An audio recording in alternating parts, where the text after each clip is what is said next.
Welcome to Communion and Shalom. In this podcast, we are exploring how the biblical and historic Christian faith can engage sexuality, ethnicity, culture, and our local communities as we pursue the flourishing of God's kingdom. Our goal is to engage these topics charitably and with nuance. Hello, everyone. Welcome back to another episode of Communion and Shalom. This is TJ. And this is David Frank. And we are here with a special guest, Kristyn of Oriented to Love. So as many of listeners might know from the previous episode, I recently participated in Oriented to Love's program, which is basically gathers a cohort of side B Christians, side A Christians, and then straight Christians. And they come together to talk about faith and sexuality and what it means to dialogue across difference. I had a great experience, and you can listen to more of that if you go listen to the previous episode. And I knew as soon as I got into this, I was like, we need to get Kristyn on the podcast to just talk about OTL, talk about the work they're doing, talk about how they are kind of fitting in the larger landscape of these questions in the U.S. on faith and sexuality. So, Kristyn, I think you've been in the program for a while. Is that right? Like you've been the director for a while? Yes. I mean, I started it 2010, 2011, something like that. So it's been a while. Yeah. Yeah. And I think you've done 31 cohorts. Is that right? Correct. Correct. Mm-hmm. Okay, cool. And was this can you tell me more how you got into this OTL from the beginning? Like, were you involved with Evangelicals for Social Action previously to OTL specifically, or no? Yes. Yeah. Well, we used to be called Evangelicals for Social Action. We changed in 2020 to Christians for Social Action. After a 15-year deliberation, we finally changed we were finally ready to, change our name. So yeah, I think I've been with CSA for 25 years now. Wow. And so originally I was working on the organizational magazine, which was called Prism. Mm-hmm. And, looking back, I can see that there was a dialogical element to putting a magazine together. You're gathering a lot of voices. It was important to me.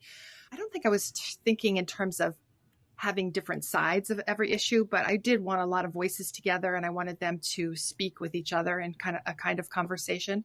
So that was my work. And then this project sort of fell in my lap one day because we were talking about running an article about gay marriage, and I had a little bit of a reaction to that, it going in the magazine, simply because I just didn't think there was a lot of news value to evangelical organization coming out against gay marriage.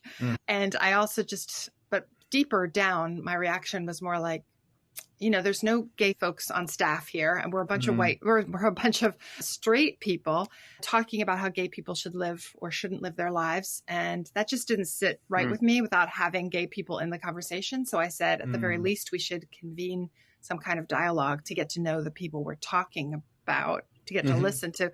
And, everybody at the staff meeting was sort of like, yeah, that sounds about right.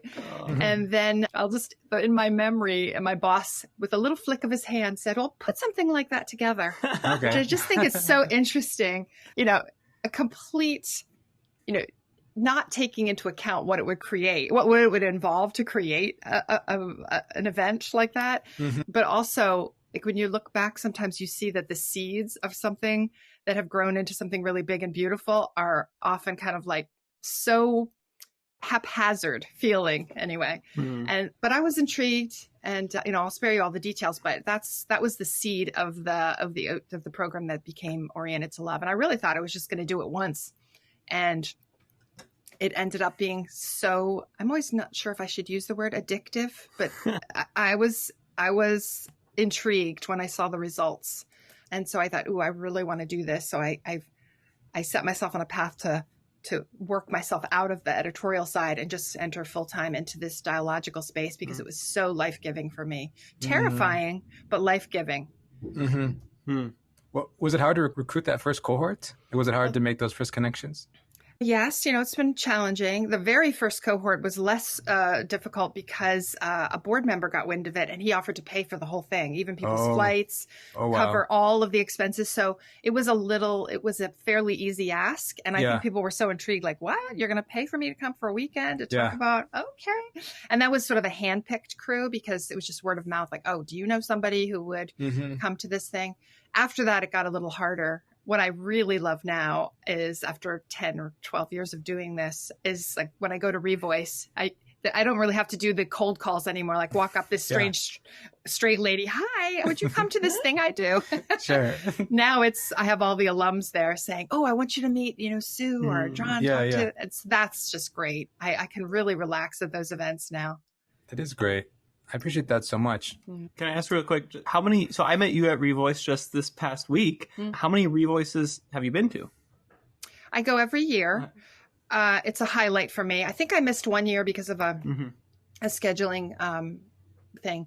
But yeah, I go every year. I just love it, the community. I also go to QCF every year.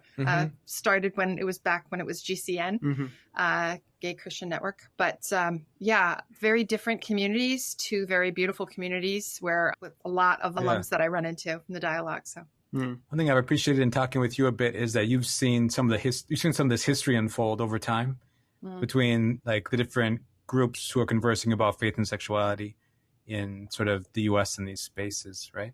So it's always fun to get little like nuggets of historical knowledge that you can share with me about what has happened over time. So I was also going to ask you before we move on, what was the conversation like for you on faith and sexuality as a youth, as you got older? Because I think by the time you started approaching this question, you were already you were a professional. You were already doing your work. You were I know your mom, maybe you were already raising your kids, etc. Oh, yeah. Yeah. Right. So. Oh yes, I think I'm officially elderly now. I don't know. It's 60. I don't know if you can call that middle-aged anymore when you're 60. So honestly, I would describe it as a journey of privilege. I didn't know queer people. I myself was not queer. So it just didn't really show up on my radar. So I had an unexamined position on sexuality. It really wasn't until I did have one friend who was gay at Wheaton College, actually. Oh, yeah. But she presented as bisexual and she dated a man. So it really wasn't until after college that I found out that she was in a relationship with a woman. But then by then we were so many miles apart. So it just really didn't show up. And by the time I started doing this work, my kids were in their late teens. And so I'm just so grateful that God saw fit to invite me on this journey, honestly, because it has been transformative for me to be with people who do not have the privilege of not examining their sexuality and gender. Sure. I have found it to be one of the most fruitful conversations and the most spiritually linked conversation that is available to me. So I often say that my faith has been transformed by my relationship with queer people and by my proximity with this conversation in particular. Wow. That's amazing. Can we kind of pursuing at least one strand of that? Where do you see OTL kind of in the landscape or in the ecosystem of these conversations around faith and sexuality? You've been leading it for a long time. It's like its DNA is kind of from your thought and your mind and your spirit. Yeah. So how does OTL positioned in the conversation as of now, do you think? I think, is that sort of the same thing as asking me what makes it unique? Sure. Okay. Because I think that's a little easier for me to answer. Sure. I don't find a ton of spaces where the goal is really just to help us listen to each other. Most spaces that I'm in agenda is such a freighted word, have a goal, so when I would go to Reformation Project gatherings and they have a very clear goal that we're going to equip people to help churches become affirming in their theology. Revoice has a very, clear goal of being community for queer identifying people who want to live into this traditional sexual ethic. And OTL has a goal which I sometimes feels really tiny, but other times feels really huge, really bold and outrageous, which is just to help us lean into the tensions that exist and to come, each of us, in the posture of learner. It's always struck me that I think especially in the evangelical world, we're sort of equipped to tell the truth. We're equipped to share the truth with others, but we're not really trained to receive truth from people who see things differently from the way we do. And it just occurred to me that, wow, if everybody comes in the posture of learner, then everybody learns. And everybody is de facto a teacher, right? Because we are learning from each other. If everybody comes in as a teacher, nobody learns. And I have found that many of the spaces, not necessarily the organizations I just mentioned, but in the church, a lot of the spaces are about telling and teaching or about confirming our biases or convictions. And there's a space for that, for sure. I'm not dissing that, but I find the most fruitful spaces are the ones where we actually come with open hands. Not that we're not holding our convictions firmly, but we're allowing for others to impact us. And those are just really rich places for me. So that has been really the guiding spirit of OTL. What would happen if we don't do conflict resolution, but we do conflict embrace? What can we learn from embracing the differences? Not so that we get smarter or more theologically correct, but so that our hearts change shape towards each other. And then we actually end up treating each other with more respect and fascination and appreciation. Do you have any like stories of that transformation that you've seen in OTL that you might be able to share here? Yes, I think that it's quite common. You know, we don't pull people 3 years out. Maybe we should, but right after the experience, we have some feedback surveys just to get people's thoughts. And one of the questions I ask is, did you leave the dialogue feeling any differently? And I would say very few people have changed their theological convictions, which I find fascinating and actually in some ways reassuring. I think it makes it easier for me to invite people because I say this isn't a documented result that people are changing their theologies. But what is documented and what is like 99% of the time is that people change their posture towards each other. So for example, it can be as simple as somebody saying, I will never laugh at a gay joke again. Like I will never be able to just chortle when someone's putting down a gay person because now I'm going to see the face of this person who has become my brother or my sister. Many queer folks have come to us deeply wounded by the church, deeply distrustful. And I say kudos to them for coming to a thing which is so clearly Christ-centered.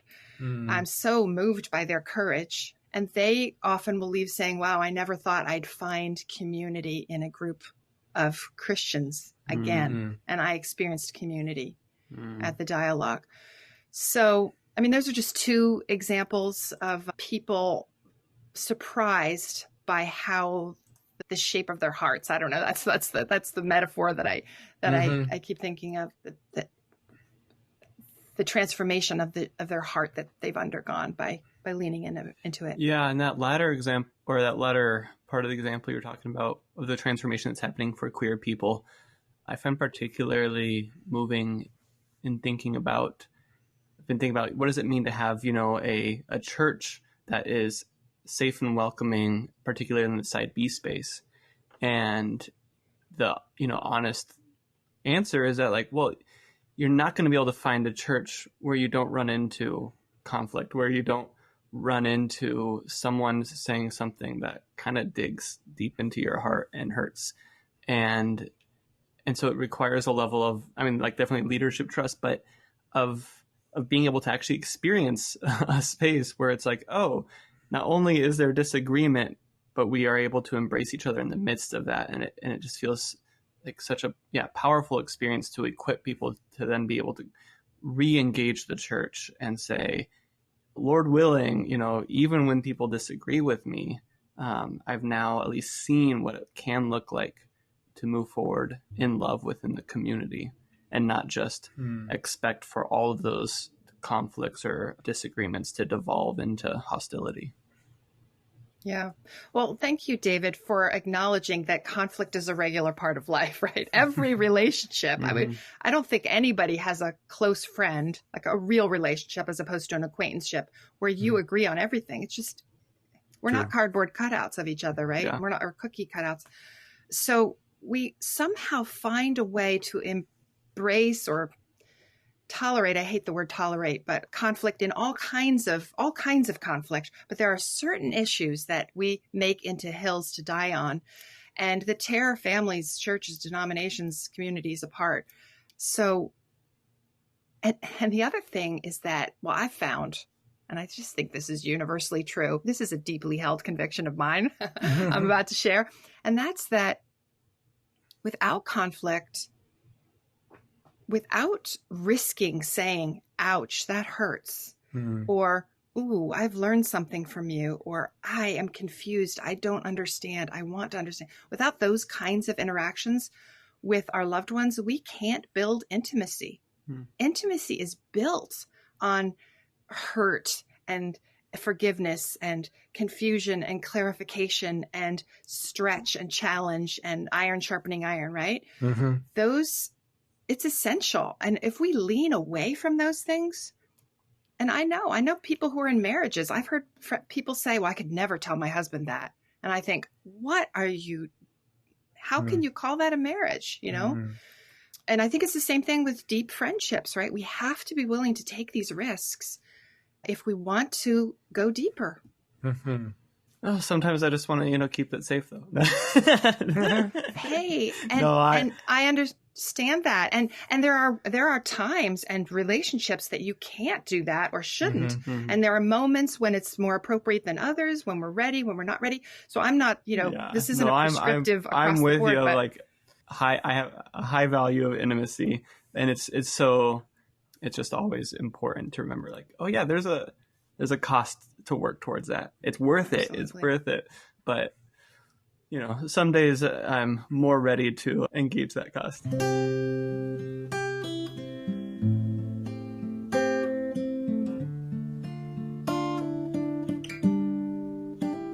Something else I want to talk with you about. I think I did a little bit, and I think others too in our group. There's tension, as you mentioned, to relating to the people who are from other positions in the conversation. Sometimes that's side A, side B. Sometimes that's straight, sometimes queer. Sometimes that's like trans, non-binary, and then people who would be called cis.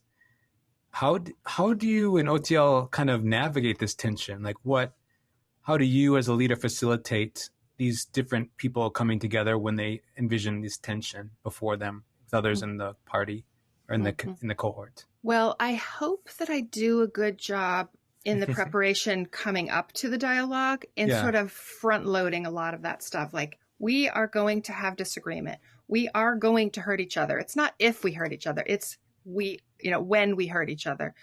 We hold very, very different views on all kinds of things. And, you mentioned a few differences. There's also generational. There's also racial. There's also some, so we front load. There are power dynamics in every group. I try to sort of warn the straight cis folks that, especially the non-queer identifying folks, that, the queer folks are taking the greater risk by coming here. This is about their very being, right? For you, it could be an intellectual or, this is an interesting conversation. For them. It's their embodied story and experience and faith. So I think that by front loading a lot of that stuff, it's sort of, or my hope is that it diffuses the surprise and also suggests that it's okay. In fact, that's why we're coming together, right? We're not coming together in spite of our differences, but actually because of them. That's why we have curated this group for maximum diversity. This isn't about like, coziness in our silos. This is really about, do we have the courage to walk towards each other in mutual vulnerability, to unpack some of this stuff, to be curious. We don't have to have answers. This isn't about looking for aha theological moments like, oh, now I finally understand. I finally see the light for anybody, on any side or whatever. It's really about just saying, wow, you believe that. and you love Jesus. Like, I didn't think those things were compatible before, but I can see that you love Jesus. I can see the hand of God in your life. So sometimes if things start getting a little too cozy, sometimes we bring the tension. Sure. You know, that's actually something I've learned as a facilitator. It's been a really incredible journey for me, but I'm not the same facilitator today that I was 10 years ago. Sure. Much more comfortable with tension. And when I see that people are downplaying something or minimizing, I might say, well, how does that land on you? But this thing that was just said, or I'd like to hear from the queer folks about that, or I'd like to hear from the side, whatever. Yeah. Bringing it up and really emphasizing it, because this is the moment we have to look at those things. And the love is already being built, and we can handle it. We can handle this together. Yeah. I appreciate that so much. And I think I saw you use some of those strategies on my particular cohort as well. So I've seen some of that work successfully. What about, as a follow-up to that, what sort of virtues, like qualities or characteristics, have you seen that aid someone in participating well in the conversations or navigating these tensions? What do you think about that? Well, you know, sometimes people say, oh, what you have like really extreme people coming in, like side A, like extremely progressive or extremely conservative. And I always say, actually, those people are not the people that are going to walk towards a weekend of discomfort. It's a very small, I would say, section of people who have a willingness to walk towards this kind of thing, because some people are like, what's there to dialogue about? Right. This is like a done deal. I've been there. I figured it all out. Everybody just needs to come over to the sunny side of the street, you know? And then other people are just like, it's dangerous to dialogue. You know, you're going to be exposed to other ideas. I'm sorry if I sound a little mocking there, because I don't actually want to mock anybody. People are where they are. Yeah. So forgive me for that. But so all that to say that one of the essential virtues or postures has to be that people are willing to listen and dare to acknowledge that I could learn something from you. Like, I may think that your choices are really wrong or bad for you. I may think that you're repressed or whatever people come in with. I may think that you don't treat the scriptures with respect, or that, you know, I may think you're a literalist who's not intellectual or whatever. You know, people come in with all these different ideas, but my heart is open enough, and I'm willing to say that I have something to learn from you. And I'm aware that my faith is at a deficit if I don't know you. And so it's a pretty special slice of Christians that I get to work with. So those are some of those, I would say, postures of the heart that help. I think some people are a little surprised along the way. I mean, you know, from your experience that there's some preparation, right? Yes. We practice articulating our own beliefs. I think a lot of people haven't taken the time to really sit down and say, this is what I believe. So you have to be willing to do that. Is that done like beforehand, before you even meet together? Yes. There's 8 weeks of, there's a weekly assignment for 8 weeks. And those are shared, some anonymously, so that to help people, especially in the beginning, to help people express themselves more freely and less fearfully. And some are identified. So you're practicing along the way that vulnerability, which I think makes a big difference. They're not 12 total strangers just landing, you know, dropping from the sky into this thing. People have a sense, and they've also been praying for each other. True. So there's a number of exercises that are designed to open the heart. And I would say 99% of our folks do answer that invitation affirmatively. You know, they do accept that invitation. Not everybody finds that they're able to do that, but for the most part, they are. Yeah, I'm just thinking about, I mean, like this kind of framework that you've set up and this process of like, wow, there's so many actual church conflicts that this could be used for. And so that's what I'm kind of thinking about. You know, you're talking about dangerous ideas and how that can be used as a buffer from engaging across difference. And we see this dynamic, I think, in a lot of different parts of societies, on different conversations, on the university campuses, often kind of being from the other side, typically, of like, those types of ideas don't allow our students to feel safe. And so we can't have them at all. There's no space for it. And I'm curious is there a developmental aspect to that? Like, oh yeah, there actually are certain ideas that I would want to not let my 8-year-old or 14-year-old, I'd prefer to keep them away from them? Or is there, what are the dynamics that help us evaluate whether ideas are safe? And this can bridging outside of sexuality, but into conversations on race or other ones. Well, I personally only work with adults. I just think, I think it's important to work with more fully formed brains, right? So, I think depending on the topic and depending on your child's personality, there's all kinds of other factors. And I'll say too, it's very important that everybody who comes to the dialogue is in a healthy place themselves. So I have approached folks, for example, at Revoice last year, I connected with a couple of folks, and when I invited them to the dialogue, they felt, I guess I'm just thinking of one person. This one person said, oof, I can't do that now. And I just said, and you shouldn't. That's not where you are right now. 10 years from now, that person might be more settled in their convictions, might be in a less fragile place emotionally. And then it might be, or maybe it'll never be a good situation for them. You have to know, and that is one of the questions I ask of people's references, is this person in a healthy place so that they can be safe for themselves and for others in this group? So yeah, you want to care for people, and these conversations are not for everybody at every moment of their life, right? It's it has to be the right moment. Yeah, thank you. Did that answer your question, David? That's actually really helpful. It just makes me, if I ever hear, well, it's a dangerous idea, my follow-up question will be, just dangerous for who, and who's in a safe place where they can engage those ideas? Because I think you're right. It's just so contextual or personal of where we're at and what the fragilities are. So thank you. One thing that Kristyn and I mentioned in a previous conversation before this podcast was that in some ways sexuality, it hits a person more deeply.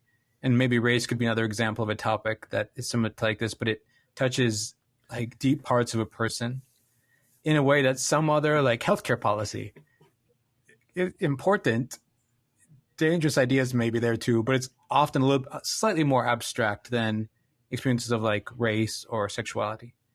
I think, am I still tracking? Did I interpret you well, Kristyn? Is that when we were talking previously?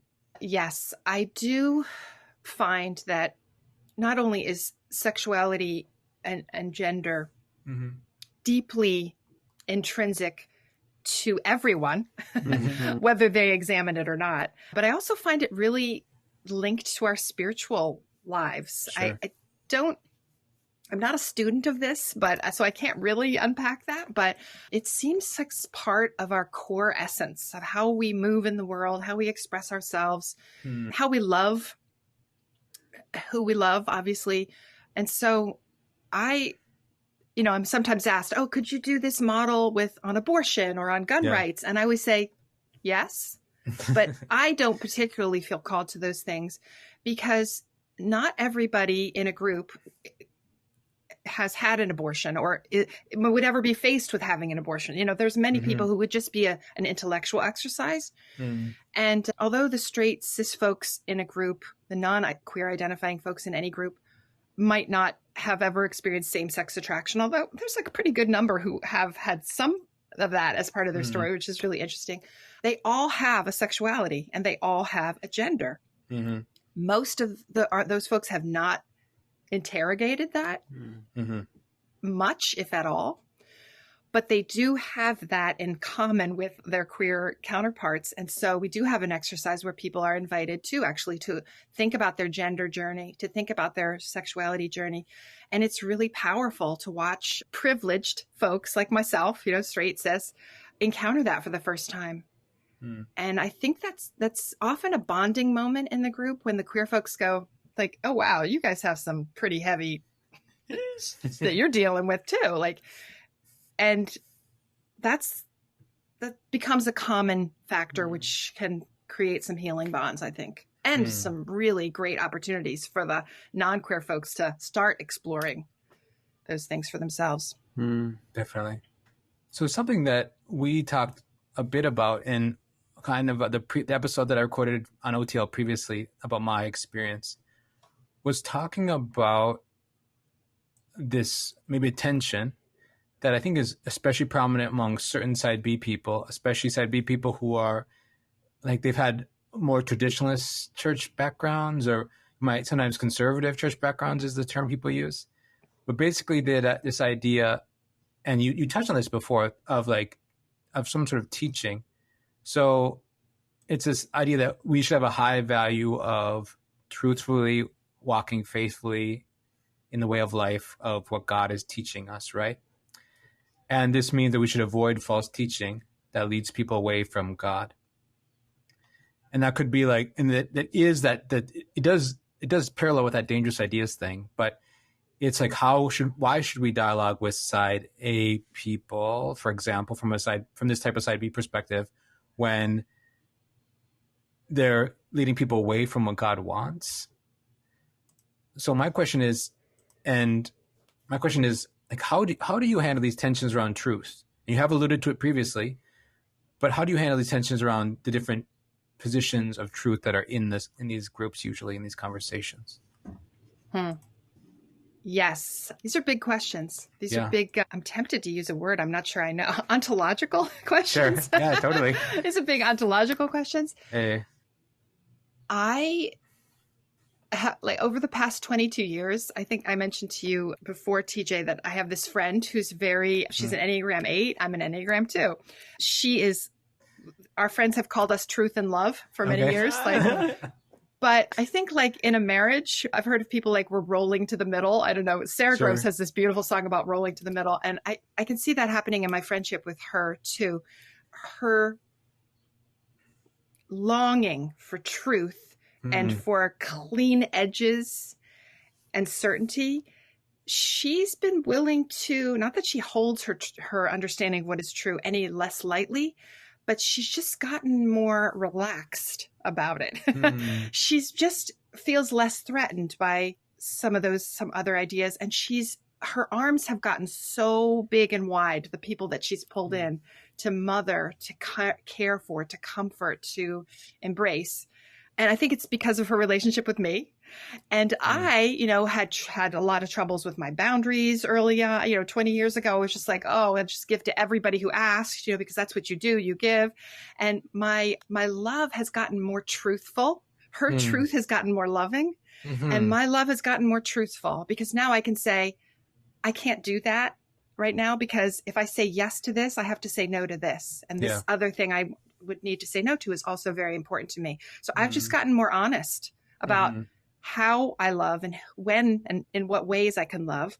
Sure. And she's just gotten more flexible. So I don't think I'm any less loving or she's any less truthful. It's just that this beautiful transformation has happened because we've let each other into each other's lives.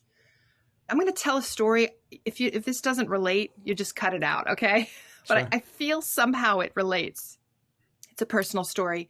So when I was a young woman, my sexual purity was incredibly important to my mother. It was a very high value for her.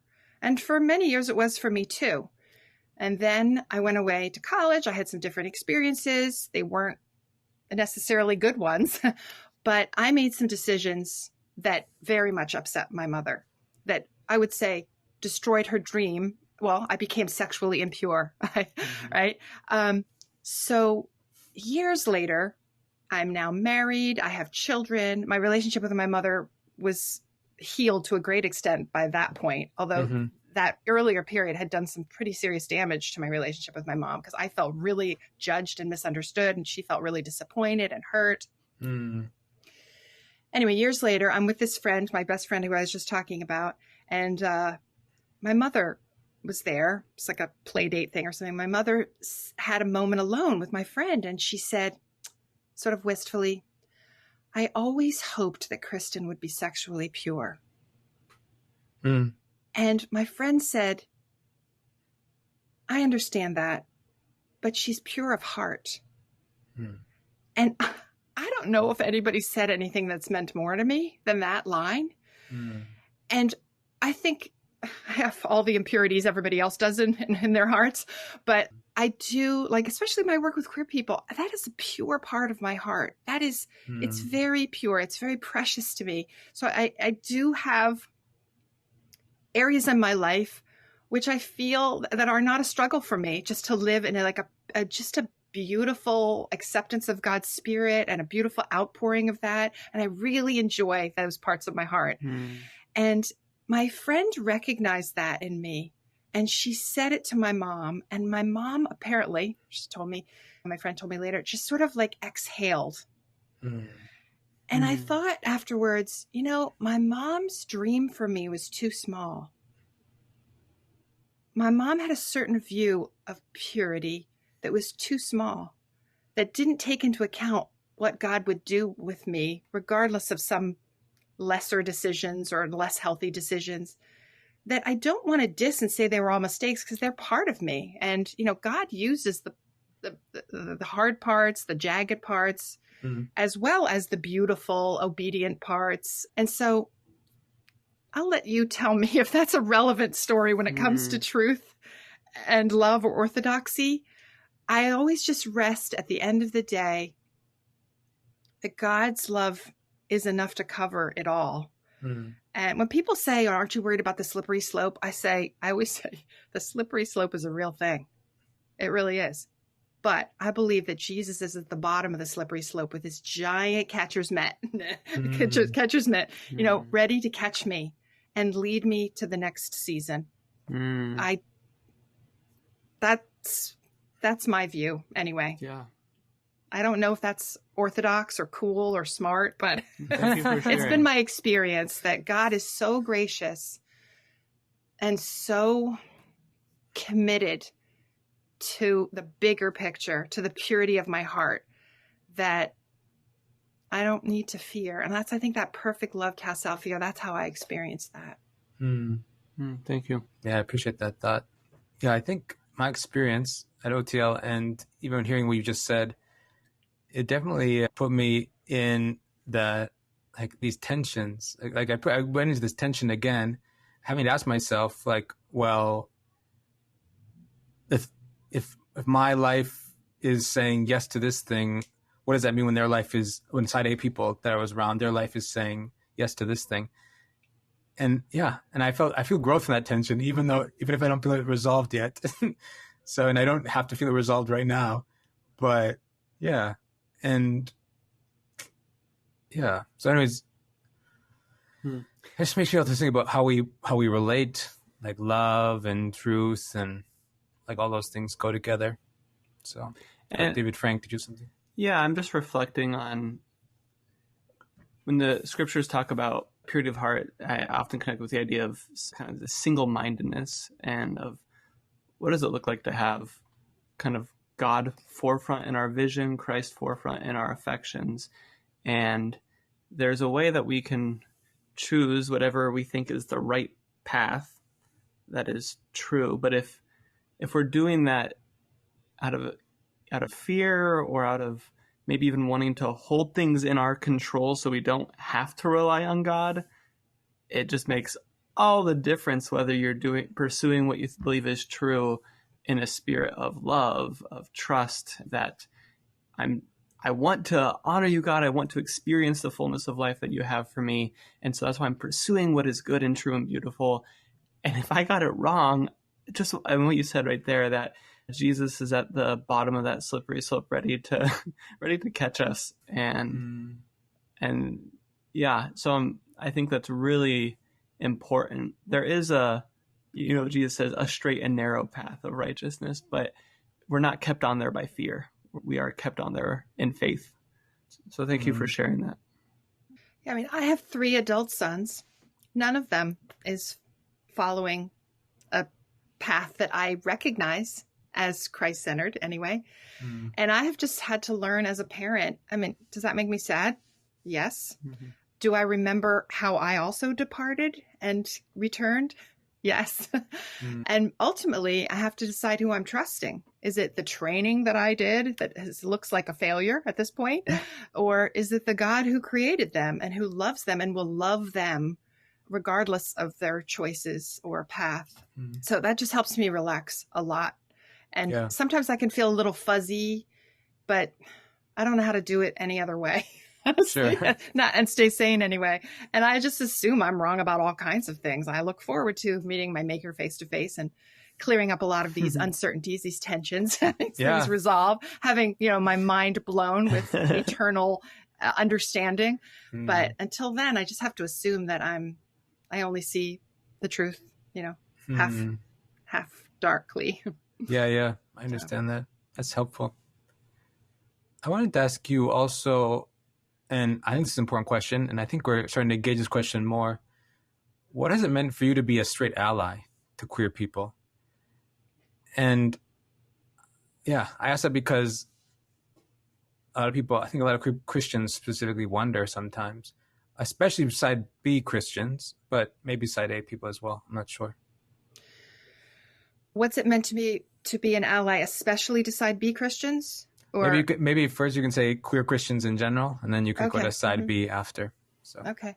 Yeah. Well, I think it's Kaleidoscope's aspiring ally. You just never call yourself an ally. You say you're aspiring to be an ally. I do fail queer people on the regular. That's not my desire, but I'm not always the best ally. I mean, it's been life-changing for me to open my heart, to really listen, to really try to understand. I don't pretend to understand, but I can see the incredible journey that so many of my queer friends have been on, the genuine wrestling with faith, with sexuality, with gender. I always liked that verse in the Bible. It says, work out your salvation in fear and trembling. And ever since I read that, I thought, I just got this image of a sweaty Christian. Like fear. And I'm very drawn to sweaty Christians. I'm very drawn to those people who don't just that's what I was taught, and swallow it and don't examine it. I'm really drawn to the people who are in the wrestling pit, because I learned so much from them. So I don't know if my allyship has changed anybody's life, but queer folks opening their hearts to me has radically changed my faith. I really sometimes wonder what my faith would be like today if I hadn't done this work. Because I think you all know something about grace and about clinging to Christ that I have not been asked to learn. I think whether you go side A or side B or whatever sides, you've just entered into a process that has been really transformative for you. And so anyway, I feel like I benefit from that. In terms of my side B friends, so much respect, so much sacrifice. And I really want to do whatever I can to help you live out your calling.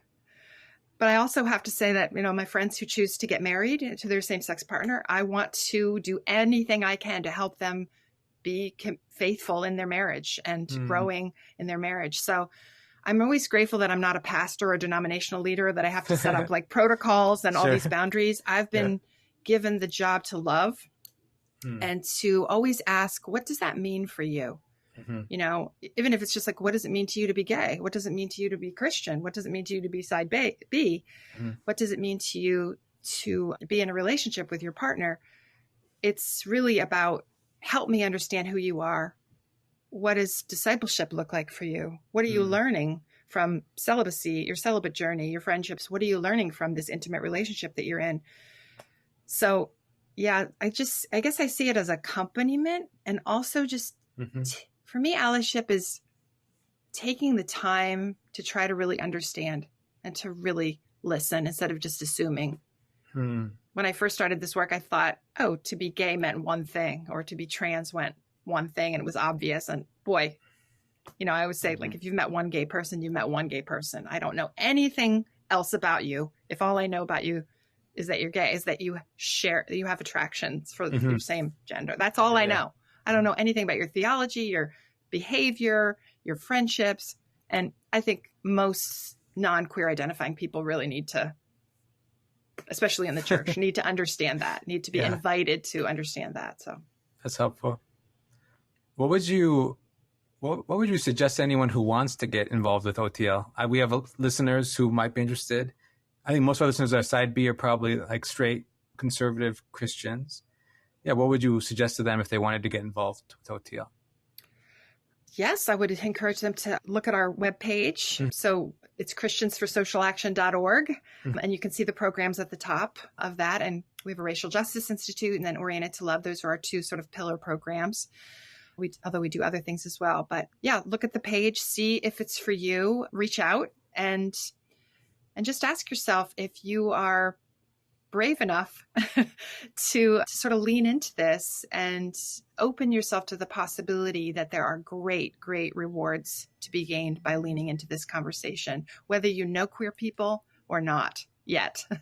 That it will, it's not just an academic exercise, like you will be changed by leaning into the conversation. Definitely. And it will be beautiful. David Frank, did you have anything else to ask as we wrap up? You've talked about how this has impacted so much of your own really spirituality and faith. Have you seen in some of the survey results that, the people who've gone through the Oriented to Love time together, have you heard stories of how it's sprinkled into other parts of their life, that this kind of spiritual retreat of sorts? Yes. The two top things that sort of pop into my mind right away are, I think it diffuses or lessens in some way the fear around topics that we hold so deeply. Just saying, wow, I did this thing. I was hanging out with these people. We disagreed so vehemently. And yet, we were able to do it. We survived. Yeah. So it's like, it's not going to take me out. Now, that said, that's a very special atmosphere that's created because everybody is coming with the same level of commitment and it's carefully facilitated and it's held away from the stress of lives and our bills and everything and traffic. It's like at a place of beauty and rest. So it is a little precious in terms of how that's created. But I think I have heard that it gives people courage to lean in where they would not have dared before. So that's a huge one. And then the other one is part of the preparation, David, is really key part of the preparation is learning how to ask open-ended, compassionately curious questions. And many of us are not taught to ask good questions. We ask loaded questions, which are like Trojan horses to sort of smuggle in our thought. And then we right? That's not a question. Or just closed-ended questions that don't know how to probe. So it takes a certain amount of courage and time and practice. I mean, I do this for a living and I'm still always crafting. And I often ask for redos. Oh, can I do that again? I just thought of a better question, like reeling it back in or starting again, because it's a way of living, practicing this kind of dialogical approach. So I have heard people say, oh, wow, my conversations have gotten better across the board, or I'm asking better questions. And one thing I love to do with alums and really anybody who asks me, if you're heading into a difficult conversation, I don't care what it's about. I just love to pop on a call and brainstorm a little bit, because having a good question and just adjusting your posture so that you're leading with vulnerability makes all the difference between how a conversation will go. So yeah, I love helping people prepare their hearts and their questions for difficult conversations. And so, yeah. Yeah. Have there been any resources? I mean, you've obviously had now like a decade of practice or so. Have there been any resources that have helped you in growing in question asking and creating those spaces? Yes. Just because I'm wanting to basically follow you around and learn this skill. Yeah. There's a great book, and I think it's just called Asking Great Questions or something. That's going to bother me. If you want to put it in your show notes. Episode notes, you have episode notes. I will get that to you. I can't remember the authors now, but that's a great book. I have a tip sheet for asking better questions that is actually available on our website that I share with all the groups as they're preparing. And then I do I think it's really fun anyway. I have a workshop that I do in person or online called Transforming Conflict Through Curiosity. And that's very interactive. And we work on some questions together there, and just that the goal is not to solve any problems. The goal is to find on-ramps to generative conversation. So we back it way up. I don't even know if you can call it dialogue 101. I don't know if you'd call it dialogue 01 or something, because it's really about what the one thing I have control over is what I'm bringing to the conversation. So you're just really starting with yourself. So yeah, we have some resources. We've created some resources. Yeah, awesome. and Thank you. I'll look into those. And it's actually making me think of, I recently listened through the 7 Habits of Highly Effective People, and he tells stories of just like these big, basically lawsuits that were able to be avoided by just bringing people together, create the space where people are seeking first to understand and then to be understood. And it just like saves these companies millions of dollars, because there's so much, it's just personal. Am I being heard, and am I coming with kind of that curiosity? Yeah. Well, my 2 current favorite reads, like in the last few months, are I Never Thought of It That Way by Monica Guzman. Okay. And High Conflict, Why We Get Into It and How to Get Out of It by Amanda Ripley. They're both brilliant books. Okay. Thank you. So again, I can... we'll include those in the show notes. We will. Definitely. Well, great. Thank you so much for joining. I hope to see you again at Revoice next year. Sure, yeah. I'll be there. Definitely. Kristyn, do you have any final thoughts before we close? I guess I'd just like to say thank you to you 2 gentlemen for hosting these conversations, asking good questions. I have to say, TJ was one of the best question askers I have ever experienced in a dialogue prep. Woo, really good. So using that spiritual gift and bringing that to the church at large. Yeah, just hosting and being so, I came to this interview, I was a little frazzled, and I just feel really comfortable and cared for by the 2 of you. You have a presence that is just so calm and appreciative. And yeah, I could hang out with you 2 all day. Thank you. So thank you for what you're doing. Thanks. Yeah. As we hope to meet you again in the future at OTL Anytime. or Revoice or whatever. Yeah. I'll see you. See you soon. All right. Thank you. Okay. Bye, everyone. Hey, listeners. I want to let you know about the Communion and Shalom Patreon. Joining the Patreon community not only supports this podcast, but gives you the opportunity to listen to bonus content, give input on future episodes, and submit questions for a patron-only Q&A. We're so thankful for the support and encouragement from so many listeners, and we hope that this podcast continues to be meaningful to you.